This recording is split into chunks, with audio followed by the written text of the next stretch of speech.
তো hello guys. তো দেখতে পাচ্ছ আজকে হচ্ছে রাখি পূর্ণিমা। তো দেখতে পাচ্ছ আমি এই সিংহাসনটা কিনলাম শ্বেত পাথরে। তো আজকে খুব ভালো দিন।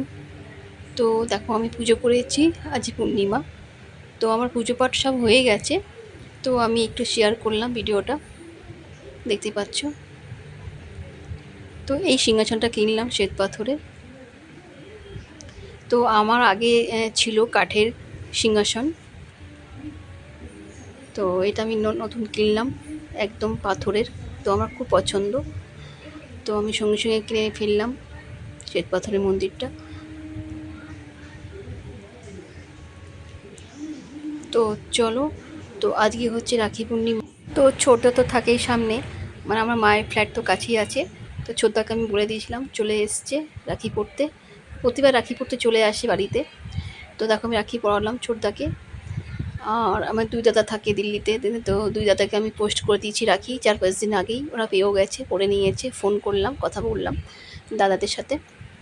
তো চলো, তো এখন আমি রাখছি। সবাই ভালো থাকবেন। Bye bye, tata, take care, by.